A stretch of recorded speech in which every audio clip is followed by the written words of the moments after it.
Muito bem, meus caros. Estamos aqui para mais uma live a respeito da vida e da obra do grande Otto Maria Carpo.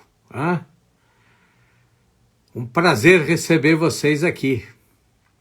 Muito bem, muito bem. Brandini, Keila, Jeff, Igor Fernando, Gabriel. Muito bem, muito bom, muito bom. Espero que vocês estejam todos bem. Guilherme, Adenilson, Cristiano. Olha, quero pedir um favor para vocês. Vão clicando aqui nesse coraçãozinho que tem aqui do lado. Quanto mais vocês baterem nesse coração, mais a nossa live aparece lá na frente das outras lives e mais nós vamos ter audiência. Maior vai ser a nossa audiência. Tá certo? Então, se vocês puderem me fazer esse grande favor de ir dando likes aqui no coraçãozinho, isso vai nos ajudar muito a ter mais membros aqui presentes hoje. Muito obrigado, pessoal. Olha aí, nós falamos, já entraram mais 20 pessoas, né? Isso é muito bom, muito bom. Principalmente porque nós vamos conversar aí com o Diogo, que é um editor experimentado e tem publicado toda a obra do Carpo, né? Vai ser uma conversa muito interessante. Vamos esperar ele chegar aqui para a gente começar a conversar, né? Muito bem, muito bem. Agora, enquanto o Diogo não chega, contem para mim de onde vocês são, de que cidade vocês estão falando.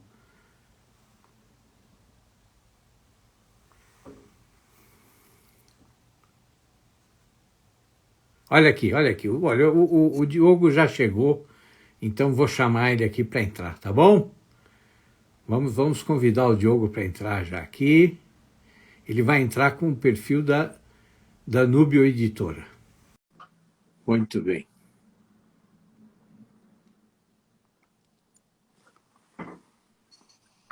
Ô, Diogo! Boa noite, tá? Tudo bem, Diogo? Boa noite. Tá um pouquinho... Está um pouco quebrada a sua transmissão. Não estou ouvindo bem você. Deixa eu abrir a porta aqui por causa do Wi-Fi. Só um minutinho.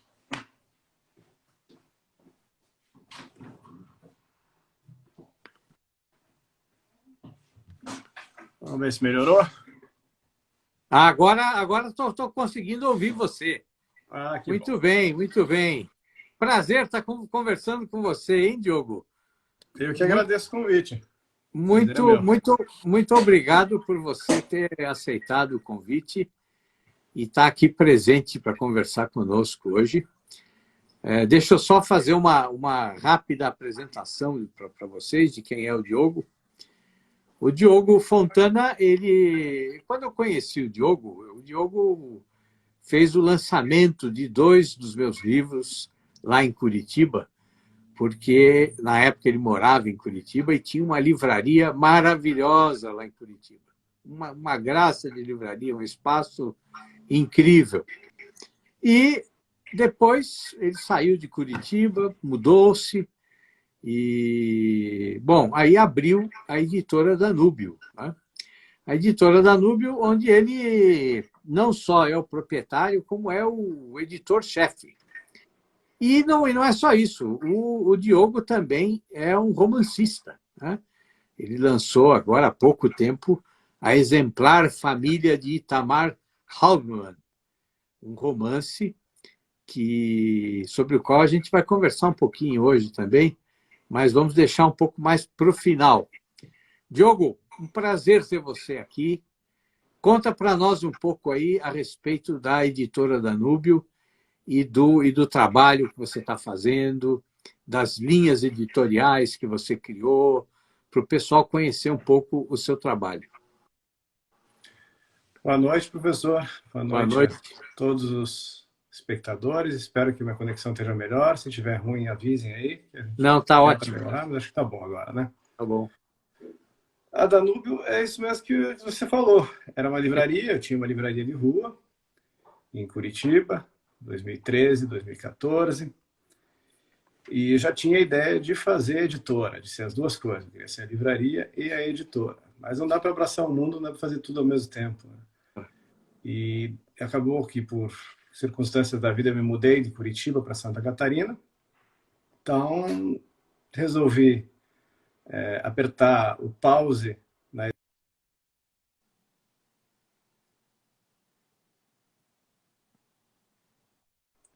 Voltei, né?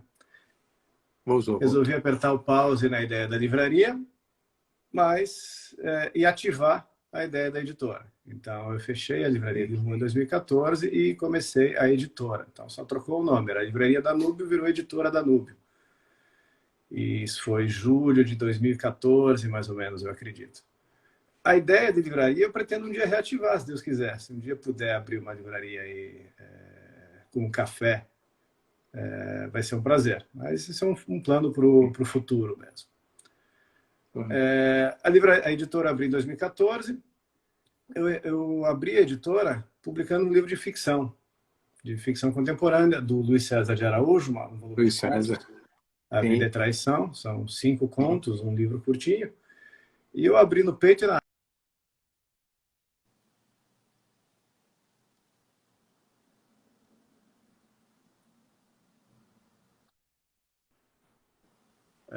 tá caindo a conexão, né? Eu vou tirar do Wi-Fi.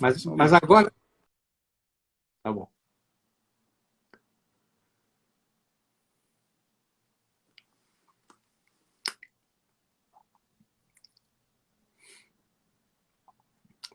Vamos esperar. Olha aí. Muito bem.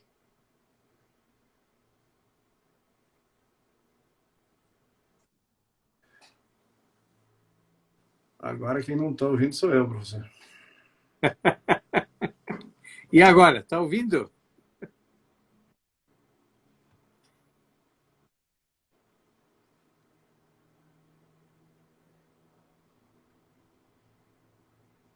A sua conexão, ela está bem... A sua imagem também agora ficou toda craquelada. Bom, vamos esperar que ele vai retornar, não é? Enquanto isso, nós vamos conversando aqui. Muito bem, muito bem. Mas contem, então, enquanto... Vamos ver se ele já pediu para entrar novamente. Não, ainda não. É isso mesmo, ao vivo é assim mesmo.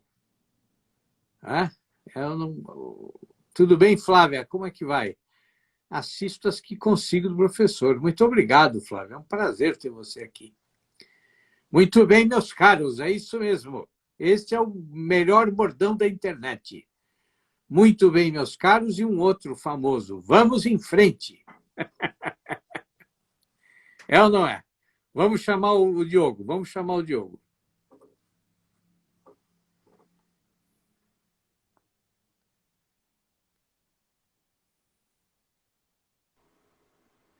Muito bem, Diogo.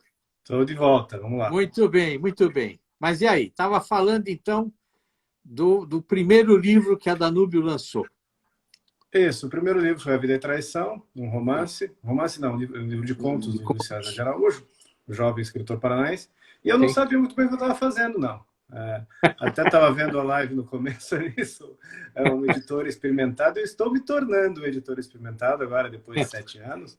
Não me considero uma pessoa que domina plenamente o ofício, mas fui aprendendo, venho aprendendo. Agora, lá em 2014, foi na cara e na coragem, via crowdfunding, uma edição bem pequena, tiragem bem pequena, impressão digital, e serviu de escola para mim. Então, serviu de escola para aprender o ofício. Depois vieram outros livros. O segundo livro foi o livro do Tiago Amorim, professor Tiago Amorim, um livro de ensaios sobre literatura. E eu também cometi alguns erros editoriais, deu problema na diagramação, também foi quase um desastre, mas a coisa foi melhorando. O tempo foi passando, fui aprendendo, e agora eu estou bem satisfeito, o pessoal gosta das edições. Vieram as edições do Carpo, aí sim eu contei com ajuda do Eduardo Zonkovski, na primeira vez, na Cidade do Purgatório. Ele esteve aqui alguns conosco. Poetas experimentados para fazer tradução, e daí a coisa começou a realmente ficar mais profissional, digamos assim. Isso já era 2015 para 2016. E depois veio um livro atrás do outro. O catálogo agora está com... Acho que eu já lancei 34 livros. Queria lançar mais, mas não dá tempo, né? Não dá tempo. Sim. Então, 34 livros. Eu estou bem satisfeito. E é um catálogo que se divide em ficção contemporânea brasileira inédita, Carpo, porque dos 34 livros publicados, 5 são do Carpo. Então, digamos que ele é uma linha editorial da Nube. E mais algumas coisas diversas, né? Tem ensaios, tem história, historiografia, história do Brasil. Lancei recentemente o clássico do Oliveira Lima, Formação Histórica da Nacionalidade Brasileira. Tem alguns livros de política, de polêmica política, o Livro Negro da Nova Esquerda, de 2 escritores argentinos, o Agustín Laje e o Nicolás Marques. É um livro que vende muito bem na América Latina inteira. Inclusive, fiquei sabendo que ele foi banido da Amazon em alguns países, porque mostra que é um livro que incomoda. Bom, então deve ser ótimo. Ele pega alguns pontos ali bem controversos e bem sensíveis da ideologia de gênero e da militância esquerdista que incomodou. Então, ótimo. Lá no catálogo. Tem o Vírus de Leviatã, que é de um cientista político italiano, Aldo Maria Valli. Foi lançado agora, em fevereiro. É um livro que eu mesmo traduzi do italiano, a toque de caixa, porque eu achava que era muito importante a publicação do livro. E então lancei o Vírus de Leviatã. O Aldo Maria Valli, ele é pouco conhecido no Brasil, mas ele é conhecido na Itália como um vaticanista experiente, mais de 20 anos trabalhando na RAI, cobrindo o Vaticano. Ele viajava com o Papa João Paulo II, viajou para mais de 40 países com ele. Então, ele fala sobre o impacto da pandemia na democracia italiana, nas instituições italianas. Ele vê isso com muito receio, que o estado de emergência e o estado de exceção possa se tornar uma regra em vários lugares do Ocidente, né? Claro. Porque as liberdades foram tiradas e agora ficou nítido que é fácil tirar as liberdades, né? Então ele manifesta receio e manifesta muita decepção e tristeza também com a tibieza da reação da Igreja no Vaticano, dos bispos e de muitos sacerdotes. É um livro bem importante.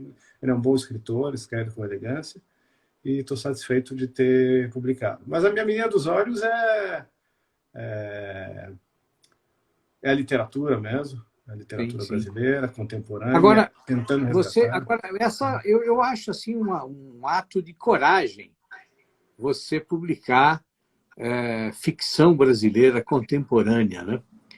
Porque assim, isso demonstra uma confiança imensa sua nessa nova geração, né? Que está escrevendo, que está produzindo, né? E isso eu acho fascinante. Você tem recebido muitos originais, a procura é muito grande. Como é que tem sido isso? Então, originais eu recebo e até me prontifico a receber originais.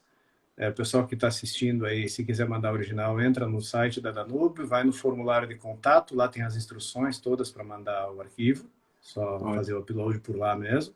Recebo bastante original, mas a maioria é muito fraco. A maioria mas isso é a regra. Claro. E o meu ato de fé é numa geração, seria exatamente uma geração de escritores, porque realmente a literatura contemporânea, a literatura brasileira sofre o eclipse de décadas, né? Sim. E é preciso agir, é preciso fazer alguma coisa. Né? Claro. E a editora surgiu já publicando o Luiz César de Araújo, porque eu vi talento nele. Sim. Aliás, ele escreve muito. Que merecia ser publicado. Sabia que se eu não fizesse aquilo, ninguém mais ia fazer, porque as editoras grandes fecham as portas normalmente, sempre, com via de regra, aquilo que não está dentro dos cânones estabelecidos por eles, que são uma espécie de academicismo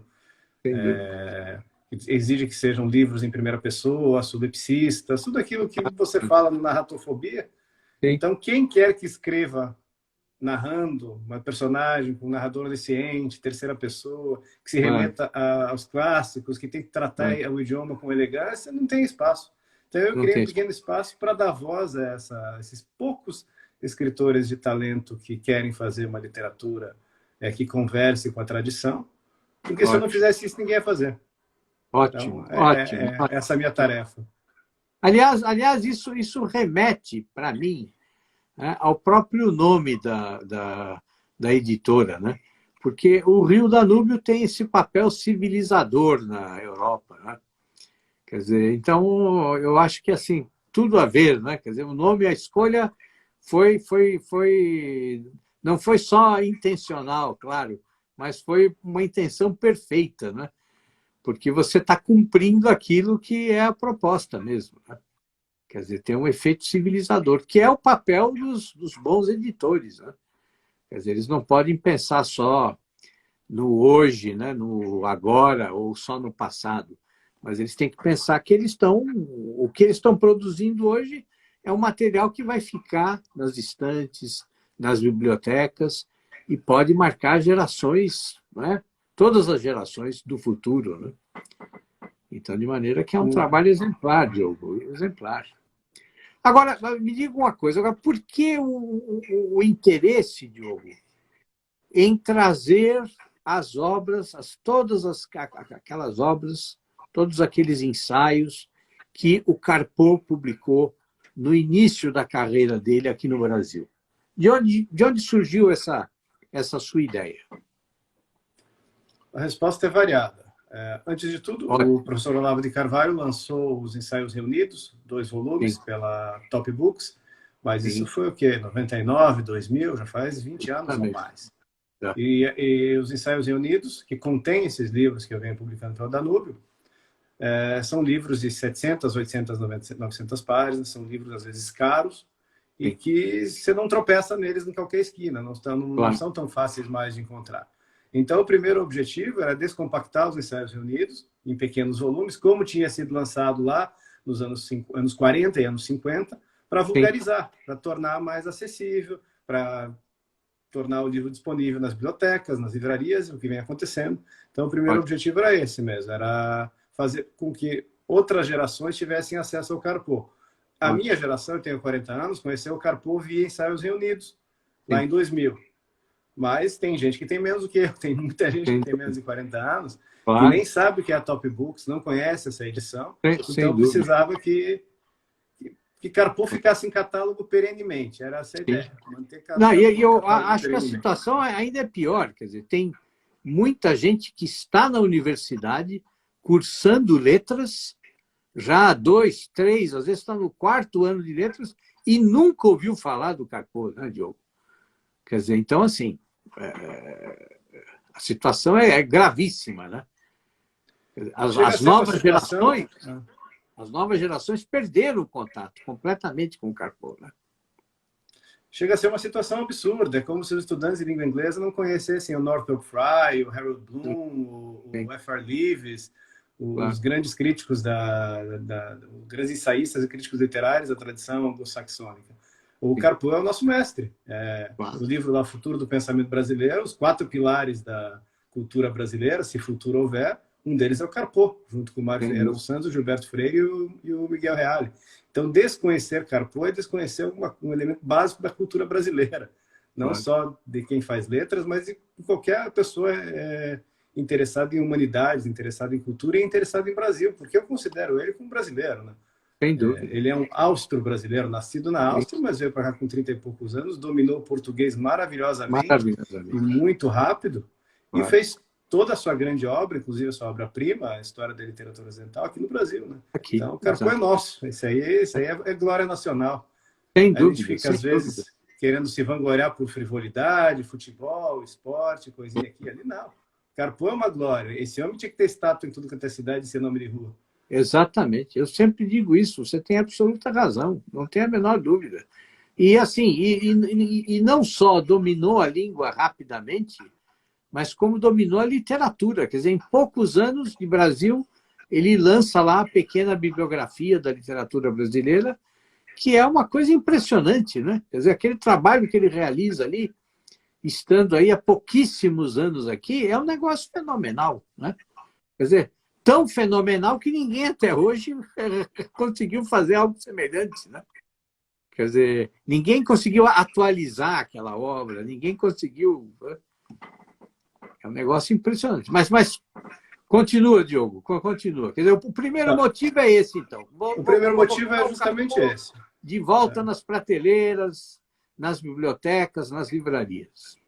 O segundo, eu vi o metal. Eu achei que era um bom negócio. Eu achei que o livro ia vender bem. Eu precisava que a editora se viabilizasse economicamente. O Carpo tem, apesar de não ser tão conhecido quanto deveria ser, tem seu público, já tinha seu público, e eu achei que podia juntar as duas coisas. Então, foi esse o segundo motivo.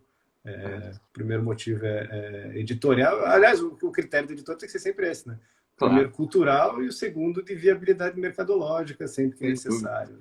Então, o terceiro motivo foi que o trabalho estava fácil de fazer. Porque, como já tinha sido feito pelo professor Olavo de Carvalho nos Ensaios Reunidos, a mim, ao Eduardo Zonkovski, depois ao Jefferson Bombaquim, só nos coube aparar as arestas. O grosso já estava feito. Então, juntando todas as três coisas, eu pensei, vamos lá, dá para fazer. Ótimo, ótimo. E como é que tem sido a aceitação do público? Qual é a sua avaliação? Olha, vende bem. Eu não tinha muito parâmetro de experiência no ramo, até quando lancei a editora, mas eu acho que, levando em consideração a densidade dos assuntos e dos textos do Carpo, vende surpreendentemente bem. Ele realmente tem se tornado um escritor brasileiro com um público leitor abrangente. Então, eu acho que vai bem. E a editora é de nicho, ela vende pouco, né? Sim. Comparada com as grandes editoras, as maiores do Brasil, ela vende pouco. Claro. Mas eu vejo que o público que compra os livros da Danúbio, em geral, e do Carpo em específico, é um público de alta qualificação intelectual. Então, ele vai direto onde tem que ir. Isso que é mais importante. Claro. E agora você tem um sistema de distribuição também muito bom, né? Porque, assim, os livros estão na Amazon, estão em todas as livrarias virtuais, né? Quer dizer, é de fácil acesso, né? Sim, eu tive experiência de indústria, né? Minha família tem indústria alimentícia, e eu cheguei a ser diretor comercial, então alguma coisinha a gente aprende, né? Também já fui dono de restaurante, já fiz um monte de coisa. Não me considero um empresário de muito talento, mas o básico, o feijão com arroz, a gente aprende a fazer, ainda mais com a ajuda de outras pessoas. Minha esposa me ajudou, outras pessoas me ajudam. E uma das coisas que eu aprendi é um pouquinho de distribuição. Então, eu conto com boas parcerias de distribuição. E eu acho que não tem que ter frescura. Ponto de distribuição, qualquer um tá bom. Se a farmácia quiser vender livro da Danúbio, eu tô dentro. Se quiser vender no açougue, vamos lá. Então, mas seria... sem frescura na distribuição. Às vezes tem até em banca de jornal, se tiver em posto de gasolina, tá ótimo. E online tem até em Casas Bahia. Sem brincadeira, acho que tem ótimo. Bahia. É isso mesmo. Olha, eu acho, imagine se cada farmácia nesse país tivesse uma pequena estante de livros lá para vender. Seria maravilhoso. Tinha que ter na van. O homem disse que quer ajudar alguma coisa. Claro, pô. Mas eu acho isso fantástico. Aliás, é como pensava o Monteiro Lobato, né? Que foi o cara que revolucionou o mercado editorial brasileiro, que imprimiu uma característica verdadeiramente comercial para o negócio do livro. Né? Foi ele que tratou pela primeira vez como um negócio a venda de livro. Né? Ele revolucionou o mercado. E é o que ele dizia, nós precisamos ter, assim... ele, inclusive, criou aquela coisa da venda de porta em porta. Né? Os vendedores que iam e que batiam na porta das pessoas. Eu não sei se você é desse tempo, mas, por exemplo, quando eu era criança, de vez em quando batiam na porta em casa, era um vendedor de livros. Ele vendia lá enciclopédias, vendia livros avulsos, vendia coleções. tinha todos os catálogos das editoras, né? Hoje, claro que com a internet, né, isso se torna quase que desnecessário. Mas, olha, eu não duvido não que não faria sucesso, viu? Porque Sem dúvida, eu sou desse tempo. Meus pais compraram uma enciclopédia Barça uma vez, depois que o cara bateu na porta, eu devia ter 6, 7 anos de idade, mas eu lembro disso. Peguei esse tempo. Eu tenho a biografia, não li inteira, eu tenho a biografia e 2 volumes do Monteiro Lobato, do Edgar Cavalheiro, e tem as obras completas dele, que tem uma introdução do Edgar Cavalheiro muito boa, que é uma mini biografia de mais 100 páginas, e ele conta toda essa saga do Monteiro Lobato, toda essa relação dele com a editora. Ele foi o cara que lançou o Lima Barreto, né? Foi o único cara que apostou, que viu talento, enquanto todo o meio editorial consolidado não deu bola pro cara, o Monteiro Lobato foi o que viu ali. Então, foi o que apoiou o Lima grande Barreto. Inspirador. Exatamente, exatamente. Agora, mas é um grande inspirador. Agora, e essa sua relação com o Carpo? Você ficou conhecendo o Carpo por meio dos ensaios que o Olavo publicou, ou você conheceu de outra forma? Foi via Ensaios Reunidos. Foi através dos artigos do professor Olavo, aí 2000, 2001, 2002. Eu sou de Curitiba, o Olavo dava aula na Associação Comercial do Paraná, aquele curso História Essencial da Filosofia. Ele dava em São Paulo e dava em Curitiba. Eu frequentava algumas aulas, era muito novo, faltei muito, não frequentei, não aproveitei o que devia, mas tive contato ali. Então, foi através desse contato que eu conheci não só o Carpo, como muitos outros autores, e comprei os Ensaios Reunidos na época, assim, logo depois foi lançado. Então, foi por ali mesmo. Foi dessa forma que eu conheci a obra. Eu acho que toda a minha geração conheceu isso. Eu tinha 20 anos de idade, 21, 22. Acho que se não fosse esse trabalho, estaria esquecido como outros escritores brasileiros. Talvez não tão grandes, tão esquecidos, como o Antônio Olinto. Antônio Olinto foi centenário da morte dele, agora do nascimento dele, em 2018. Não aconteceu nada, ninguém falou nada, os livros dele estão sumidos, você não encontra em lugar nenhum, não tem nem em sebo. O Carpo estaria na mesma situação. O José Geraldo Vieira estaria na mesma situação. Outro que o Olavo resgatou a memória. Sem dúvida, exato. Agora, essas novas edições que você está fazendo, Diogo, assim, elas dão muito trabalho, assim, em termos de preparação dos originais e fazer notas e assim, porque assim, as edições antigas, você chega a fazer um trabalho de comparação. Como é que é o processo editorial? Sim, eu vou contar do Ciência do Purgatório, foi o primeiro, então talvez mais difícil, depois vai pegando o jeito. Né? Na época, eu e Eduardo Zonkowski compramos uma edição antiga, de sebo, a primeira edição, de 42, lá, né, do Ciência do Purgatório, 42, 43, e a gente fez essa comparação da edição com o texto de jornal, porque o livro era o Ciência do Purgatório. E todos esses primeiros livros do Carpo são coletâneas de ensaios que saíam em jornais do Rio de Janeiro ou outros lugares do Brasil. Então, foi feita a comparação entre o texto do jornal, o texto do livro, o texto saído pela Top Books, para daí a gente chegar na versão definitiva, digamos assim. Então, é um trabalho considerável. As notas também foi trabalhoso, porque exige muita tradução. A gente fez algumas tradução de poema, tradução de poema também. Foi necessário convocar alguns poetas ali para ajudar. Outras traduçõezinhas mais simples, alguns trechinhos curtos de prosa, eu mesmo me virei. Agora, quando é para traduzir poesia, tem que ser profissional, né? Aí tem que convocar o pessoal. Aí, Vladimir Saldanha ajudou, outros ajudaram aí. Muito bom, hein? Puxa vida, que beleza, hein? E os outros volumes também, quer dizer, vocês continuam tendo esse trabalho de fazer essa comparação? De fazer essa comparação, mas é um trabalho que ele é para ser redundante, um trabalho que é trabalhoso e necessário, mas foi facilitado, porque como já foi feito os Ensaios Reunidos e foi bem feito, acaba só aparando as arestas. É uma coisinha ou outra que é uma gralha tipográfica que passou com o tempo, algum ajustezinho de tradução, e só. Mudanças substanciais não foi necessário. O que vai dar trabalho mesmo é quando eu me aventurar, e que pretendo, lançar o material inédito dele, que tem muito. porque Sim. foi feito o Ensaios Reunidos 1, Ensaios Reunidos 2, mas o Eduardo Zonkovski, acho que o professor Daniel Fernandes também, que trabalha na Biblioteca Nacional, descobriram, tem muita coisa do Carpo, dessa Inédito. fase áurea dele, que é, digamos, ali entre 1940 e 1950 e poucos, Sim. que nunca saiu em livro. Até um dos volumes que saiu, que eu lancei pela Danube, chamou Canto do Violino, são 25 ou 26 ensaios sobre música, que a gente Ah, que resolveu compilar num interessante. volume só. E todos inéditos, todos Que estavam maravilha. dispersos aí por várias publicações. A gente não estava tentando... Como é que a gente vai abordar isso? Ainda não sei direito. Como é que a gente vai lançar esses ensaios todos?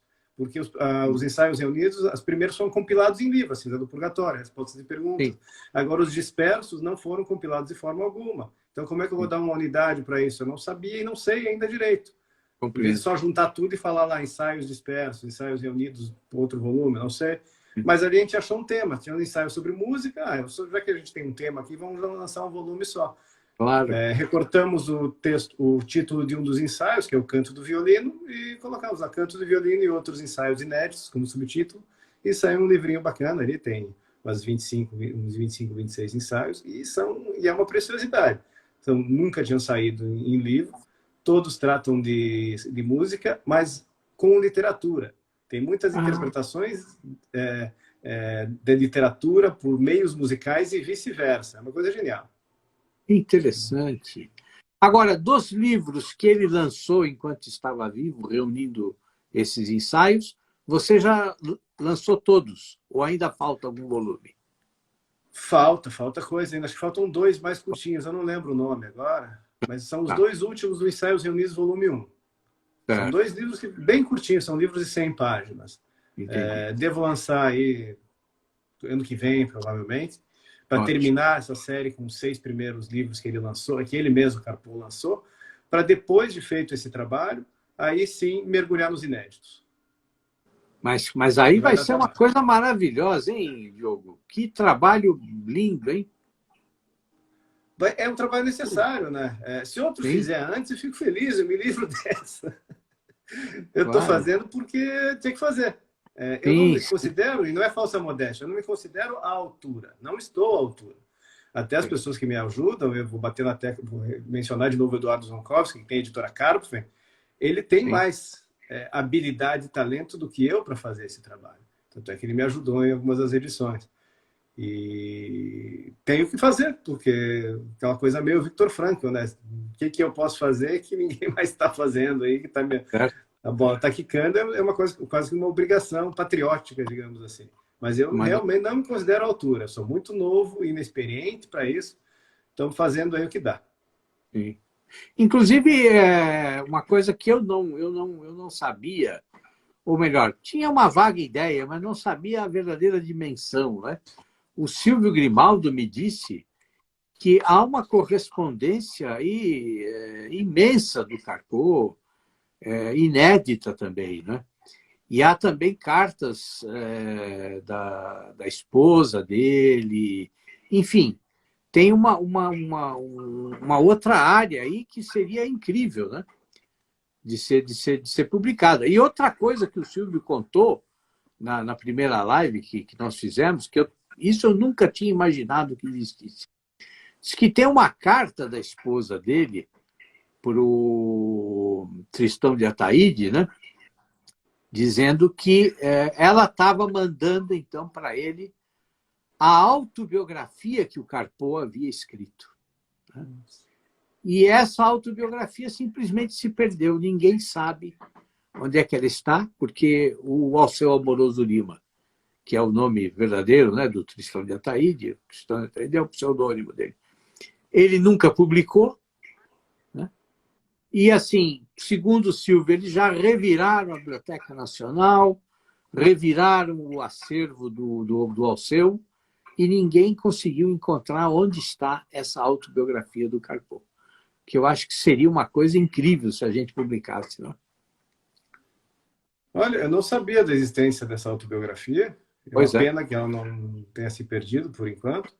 Mas sim. enquanto você falava sobre essa correspondência, eu já estava pensando em comentar que, com autobiografia ou não, caberia alguém escrever uma biografia do Carpo. mesmo que não Sem haja dúvida, sem dúvida. uma biografia é necessária. Né? Claro, claro. Alguém tinha que fazer esse serviço aí.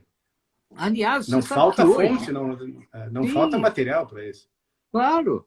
Não, aliás, hoje eu recebi um amigo aqui que trabalha com cinema, e eu estava falando exatamente sobre, porque assim, amanhã eu abro as inscrições para um curso sobre o Carpo e a história da literatura ocidental. Né? Amanhã vou fazer uma live aqui às 9 horas e vamos abrir o carrinho para as pessoas comprarem o curso. E eu estava conversando com ele sobre isso e estava dizendo o seguinte, quer dizer, que a vida do Carpo daria um documentário incrível, porque assim, você tem, primeiro, todos os problemas que ele enfrentou na Áustria, dividida entre os bolcheviques, os nazistas e aquele governo Dollfuss tentando se amparar no fascismo italiano para tentar salvar, manter a Áustria independente, manter a Áustria livre. Né? Quer dizer, toda a preocupação dele com a tradição católica da Áustria. Depois tem toda a invasão, né? O primeiro golpe, né? Que matam o Dollfuss, um grupo de nazistas disfarçados de policiais, né? E depois tem a fuga do Carpo, o período que ele fica na Bélgica, depois na Holanda, depois a vinda para cá, a luta para conseguir um lugar para trabalhar, até ele ser aceito, ser reconhecido, né? Depois foi perseguido pela esquerda aqui, né? De maneira absurda. Enfim, assim, a vida dele daria um documentário fantástico, né? E pensando também o seguinte, quer dizer, tudo isso acontecendo aqui no Brasil em pleno período getulista, né, Diogo? Quer dizer, sob uma ditadura também, né? Quer dizer, nós estávamos em pleno Estado Novo, né? Então, assim, você imaginou? Quer dizer, seria um documentário incrível, não é verdade? O pano de fundo histórico é interessantíssimo. O arco da vida do Carpo entre 1901, se não me engano, e 1977, Sim. Ele realmente passou por quase todo o século XX e passou intensamente por várias das mudanças, né? Viveu na pele várias delas, mas ele também é interessante que ele é um homem que foi transplantado, né? Era um homem de outro tempo, do mundo que morreu, de certo modo, na Primeira Guerra, a educação que ele teve na infância, né? Era um homem que estudava lá, estudou latim durante 12 anos, de segunda a sexta. Por isso que ele aprendeu português no navio, praticamente, né, vindo para cá. E um homem que teve uma educação, a educação do Império Austro-Húngaro, a educação da Viena nos seus tempos gloriosos, né? E que viu todo esse mundo ruim. Então, primeiro, ele já, ao fim da Primeira Guerra, com o término do Império Austro-Húngaro, ele estava com seus 17, 18 anos, ele já era um ser estranho, né? Ele já era um homem com uma educação de uma época que estava morrendo. E não só ele, mas muitos dos outros. Stefan Zweig é um homem assim também. Né? Stefan Zweig é um homem que viu esse mundo da Belle Époque, esse mundo burguês, esse mundo do Império Austro-Húngaro ruir e piorar. E eles viam que estava piorando. Né? Eles percebiam que tudo estava piorando em todos os lugares. E hoje a gente olha em retrospectiva, década de 20 e 30, e acha aquilo uma maravilha, né, do ponto de vista cultural. Mas eles ali já percebiam que a coisa já estava ladeira abaixo. E o Carpo passou por tudo isso também. Então ele passou por essas convulsões políticas, mas ele era um remanescente, um dinossauro, né? Um homem, uma espécie em extinção. Um dos últimos caras, um dos últimos dos moicanos mesmo. Não, mas se você está falando isso, eu estou lembrando daquele ensaio dele a respeito das universidades, né? Quer dizer, imagine, ele já falava sobre a decadência das universidades, entendeu? Em plena década de 1940, né? Quer dizer, e ele falava sobre o avanço dos bárbaros, né? Como os bárbaros estavam dominando as universidades, né? Quer dizer, imagine. Então, é o que você disse, quer dizer, eles viram a ruína de um mundo que nós nem sequer conseguimos imaginar o que era tudo aquilo, né? O que era o Império Austro-Húngaro, o que aquilo representou em termos de cultura, né?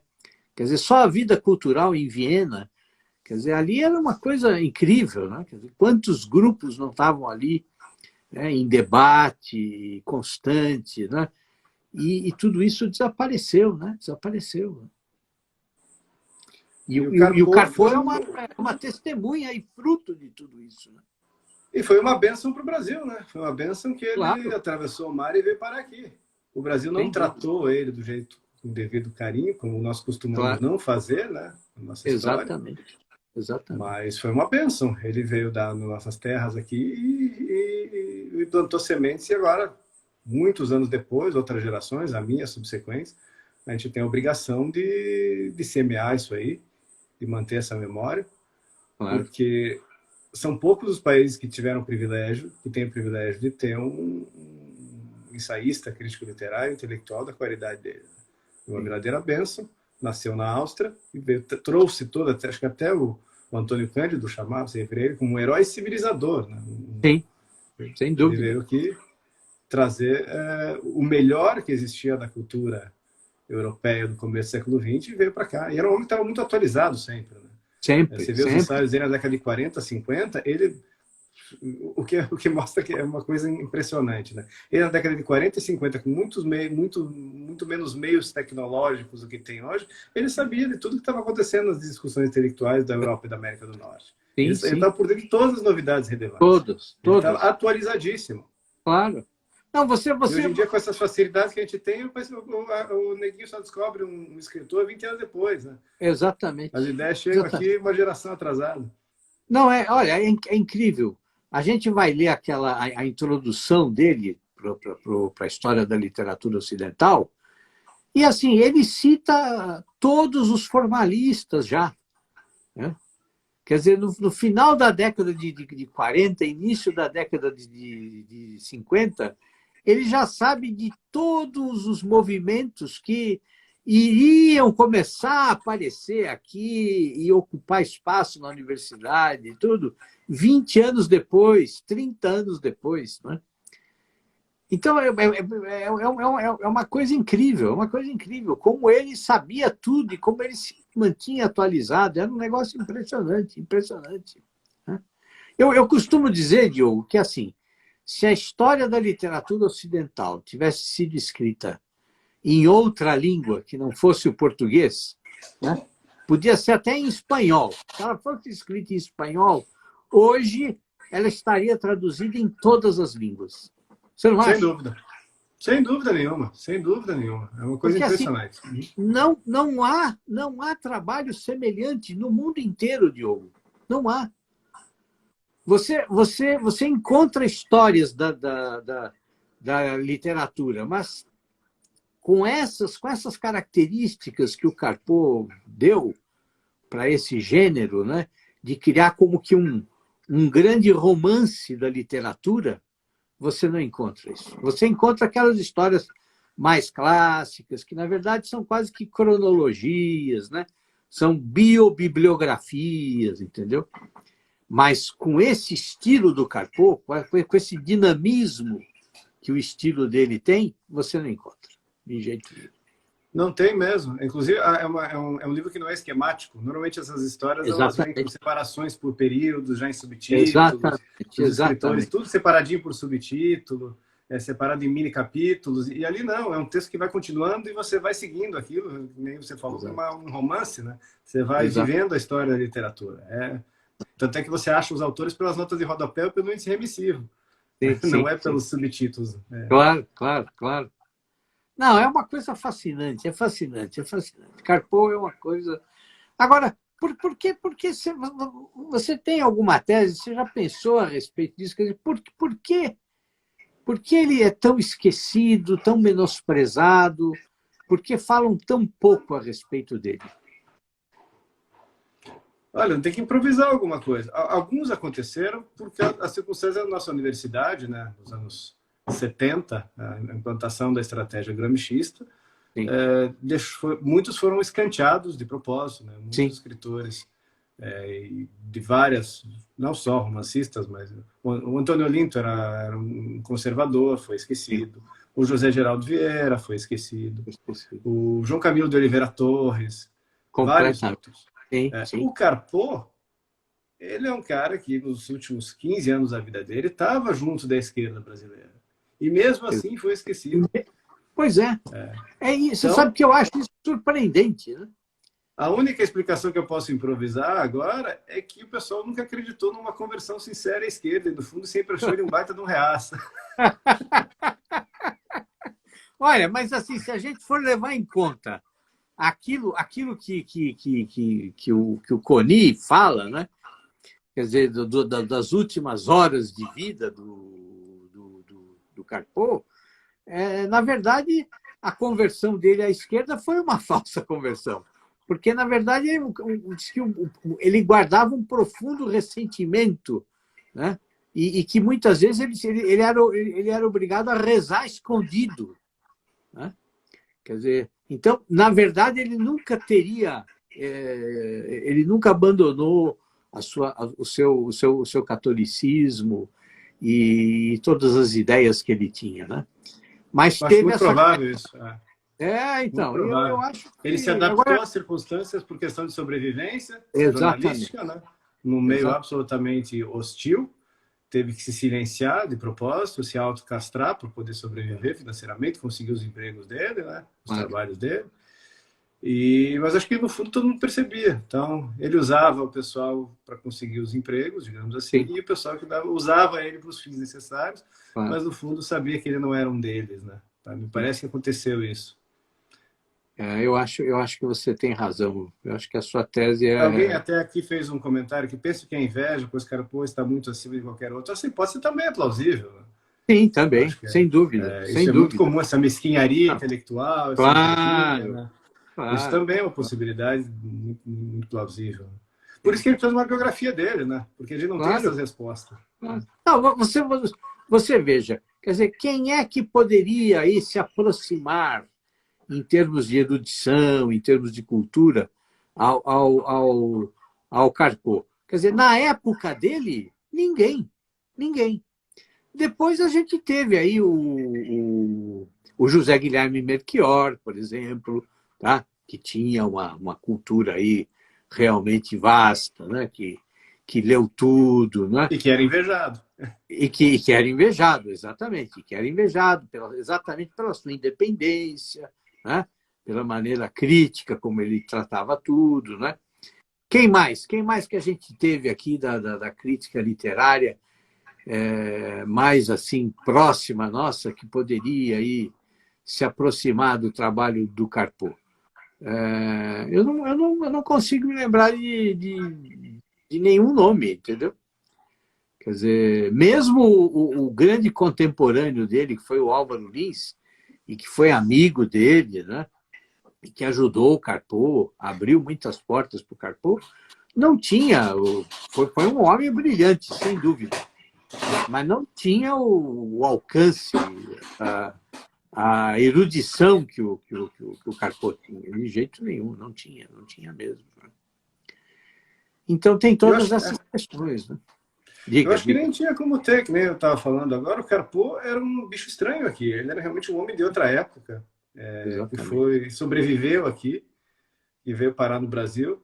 E aqui também viu ladeira abaixo, nos 40, 50, 60, o cenário cultural piorando muito, né, durante a permanência dele. De certo modo, talvez, acho que é impossível não se contaminar, não se levar, né? Sim, também tem isso. Uma coisa é você viver na Viena da década de 20, outra coisa é você viver no Brasil dos anos 60, começo dos anos 70. O ambiente te draga, né? E deve ter acontecido, deve ter dragado o do Carpo ali no Rio de Janeiro. Ele traz você para baixo, né, Diogo? Sim. E deve ter acontecido com ele também. Para mim, é nítido que os ensaios dele vão enfraquecendo depois de determinado tempo. Sim. Eu falei, a idade de ouro dele seria anos 40 e 50. Você vê as publicações dos anos 60, os ensaios já são mais curtinhos, não são tão elaborados. E no final da vida já quase não publicou coisas de valor, né? Que é uma tristeza. Pois é. Bom, mas olha, mas vamos falar um pouquinho sobre o seu romance, tá? Como é que você decidiu enveredar aí pela ficção? Como é que foi essa sua decisão? Eu nem chamaria de romance, eu chamo de novela, de tão Uma curtinha que é. novela, é? É uma novela. Eu decidi lançar uma novela justamente por ser um escritor novo. Eu não queria atormentar os leitores com um livro muito grande de um cara desconhecido. Então, já que vocês não me conhecem e têm a bondade de me ler, eu também não vou abusar dessa boa vontade e vou lançar uma coisa curtinha aqui, algo que você possa ler em 2 horas e meia, 3 horas. Então é uma novela, não é tão longa e não é tão elaborada quanto um romance. É uma novela não tão pretensiosa assim, mas que eu trabalhei com afinco, com carinho, contei com a ajuda de amigos, bons leitores, para polir, para dar uma versão final. E eu me aventurei nessa porque eu era escritor dentro do armário, era escritor, romancista, com vergonha de ser, com medo de não conseguir. Então eu fui fazer faculdade de História porque eu achava, ó, literatura eu não consigo, mas historiografia eu consigo escrever. Isso era lá em 2010. Larguei a faculdade de História. Enquanto eu estava fazendo TCC que nunca terminei, eu estava escrevendo sobre a Revolução Federalista em Curitiba, Ah, 1894, e tinha feito uma pesquisa bem abrangente da geografia da cidade, e dos hábitos da cidade e tudo mais. E comecei a escrever o TCC, comecei a escrever em modo narrativo, queria fazer uma historiografia narrativa. sim. E quando eu comecei a fazer aquelas descrições arquitetônicas, descrição de paisagem, eu comecei a pensar, opa, eu acho que dá. Eu acho que eu consigo fazer ficção. E até está dando coceirinha aqui, está dando vontade de fugir da fonte e escrever algo diferente. Então, de não ser historiador, de ser ficcionista. Foi ali que eu tomei a decisão, eu já estava com 30 anos, isso é 2011, e pensei, não, eu vou me dedicar a isso. E a primeira dificuldade que eu vi é, como tem esse gap geracional, né, a literatura brasileira definhou muito, Muito. você não tem as escolas de ofício, você não tem os mestres, você não tem a quem recorrer. A minha geração não tem a quem recorrer. Eu, com 40 anos, Ah, ali estou falando de 2010, 2011, tinha 30, ia recorrer a quem? sem dúvida. Não tinha quem ligar um outro romancista mais velho para tentar me aproximar, não Ah, teve nada disso. Então, me aproximei de outros amigos da mesma geração e estou fazendo isso até agora, tentando aprender o ofício, tentando reinventar o ofício, como se fosse uma arte perdida, assim, uma espécie de ótimo. renascimento mesmo. Assim como Ótimo. É muito Giotto bom. reaprendia as coisas ali no século XIV, tentava fazer Sim, como os antigos, eu estou tentando fazer como os antigos. Até brinco aqui ótimo. que se alguém disser, nossa, parece fulano, parece Graciliano, parece não sei quem, é um base do elogio, estou feliz da vida. Eu acho que a minha missão é a gente reacender a tocha. Se a gente Claro. conseguir escrever coisas que sejam de um nível equivalente ao que já foi feito no Brasil algumas décadas atrás, eu acho que já a missão já está cumprida. Se for além, é lucro.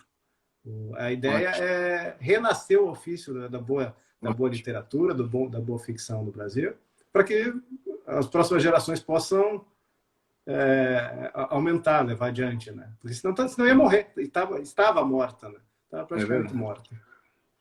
Eu acho que é o que a gente precisa mesmo. É uma espécie de um renascimento carolíngio, sabe? Quer dizer, Exatamente. temos que fazer isso. Temos que voltar à formação de base, temos que alfabetizar todo mundo, criar novas escolas, criar bibliotecas, criar. É incrível, né? É incrível que em pleno século XXI a gente esteja com esse esforço, né? De fazer o país renascer. Mas é verdade, você está absolutamente certo. Você está certíssimo. Falou de Renascimento Carolíngio. O Renascimento Carolíngio começou do básico mesmo, né? Exatamente, Com as letras exatamente. do alfabeto. Eles vão Exato. começar com o alfabeto, com as letras do alfabeto, Exato. É por e isso, vão é isso refazer mesmo. todo o edifício civilizacional porque ele foi completamente decomposto. A nossa Claro, situação no Brasil em específico e no Ocidente em geral, no mundo, né, sim, é de ruínas. Né? A primeira claro. frase do livro do D.H. Lawrence, o Lady Chatterley, o livro começa assim: The cataclysm has happened. We are among the ruins. O cataclismo já aconteceu, nós estamos entre as ruínas. O pessoal Exatamente. gosta muito desses filmes apocalípticos, apocalipse zumbi. Já Claro, aconteceu, gente. já Nós já aconteceu, estamos no apocalipse zumbi. O sem colapso dúvida, civilizacional está ao redor. Na cidade brasileira, é só dar uma volta na quadra, né? Então, a gente sem tem que dúvida. recomeçar tudo. E é uma missão geracional. A gente tem que refazer do básico, a gente vai ter que fazer as instituições. Então, acho que esses institutos que estão surgindo são muito importantes, porque eles podem ser uma ponte intergeracional, né? Eles podem Sim, ser sim. aqueles que vão perdurar para o século XXII adentro e continuar esse esforço, né? Ele já tem Um capacidade de tipo, quando, autofinanciamento e tudo mais. quando você se refere a esses institutos, é, você diz assim, por exemplo, aquilo que o Clístenes faz lá no Rio Grande do Sul, Isso, o Instituto Hugo o de São Instituto Vitor, o Instituto Hugo de São Vitor, Borborema, né? o próprio Que é um Centro belo Dom trabalho, né? Bosco, Sim. todos esses institutos que estão fazendo esse trabalho educacional Sim, a tem partir os da moços base. lá da Paraíba, né? O Instituto Isso. Borborema também, né? Eu acho que o caminho é esse, meu caro. O caminho é esse, Diogo. E essa gente toda precisa de um bom editor, pô. A minha ideia é abrir a porta. A minha ideia é abrir a porta para o pessoal que não vai encontrar espaço nas outras editoras. Eu lancei os Sem dúvida. ficcionistas, mas eu lancei outros, né? Eu lancei o César Ranquetar Júnior, que é um professor da Universidade do Pampa, no Rio Grande do Sul. Lancei um livro dele sobre ciência política. Tem Ótimo. outros escritores que eu vou lançar, inéditos, ficcionistas, mas também não só ficcionistas. Foi o Thiago Amorim, o professor Thiago Amorim, lancei o livro dele. Sim. Vou publicar, se Deus quiser, ainda esse ano, a tese do professor Elvis Amsterdã Pacheco. Ele era da Universidade Federal do Maranhão, ele escreveu uma tese de mestrado sobre Mário Ferreira dos Santos, saiu pela Que UFSC. interessante. Ele está adaptando para livro. O professor Elvis Pacheco, eu acho que ele é o cara que mais entende Mário Ferreira dos Santos do mundo hoje em dia, porque ele é o único que estuda esse assunto a sério e estuda muito bem. Que beleza. Escreveu uma tese sobre Mário Ferreira, vou publicar, então meu papel é ser uma editora que abre o espaço para esse pessoal que fica aí desmotivado, não sabe como Sim. publicar. Pode mandar para mim que eu vou avaliar com carinho e vou lançar não só ficção. Você tem lá uma boa tese, um bom livro de ensaios, um livro de crítica literária e procura uma pequena editora, o meu papel é esse. O meu papel é abrir essas portas aí. Tem o livro do Ricardo Carvalho, lá do Maranhão também, é um livro sobre Camões, ele está fazendo Sobre um ensaio sobre Camões, que Camões. interessante. Então, a ideia é essa, a ideia é congregar os escritores. E na ficção eu quero congregar todo mundo que tenha talento. Eu chamei o Alexandre Soares Silva, porque ele é o... Sim, você publicou, Alexandre, é verdade. Eu fui atrás dele. Esses dias eu falei com o Diogo Rosas, para ver se ele tinha algo de inédito. Ele já saiu pela Record. Ele disse que ainda não tinha, mas ficamos de conversar mais adiante. E acho que eu quero que a Danube seja a casa dos bons escritores, dessas novas gerações. Aí. Muito. Esse é um dos objetivos. Muito. Ótimo, ótimo, Diogo. Diogo, olha, muito obrigado pela sua presença aqui, por você ter me concedido a honra, a alegria de conversar com você. Eu sou infinitamente grato ao Diogo, porque nos meus 2 primeiros livros ele deu um grande apoio, me recebeu em Curitiba, fez o lançamento dos meus livros e foi de uma gentileza ímpar, de maneira que, assim, você sabe que a minha gratidão é imensa, Diogo. Muito obrigado, viu? Eu que agradeço o convite, do fundo do coração, e muito feliz de participar disso aqui, muito feliz mesmo. Nem sei mais o que dizer. Obrigado. Ótimo. Pessoal, muito obrigado por vocês terem acompanhado a nossa live.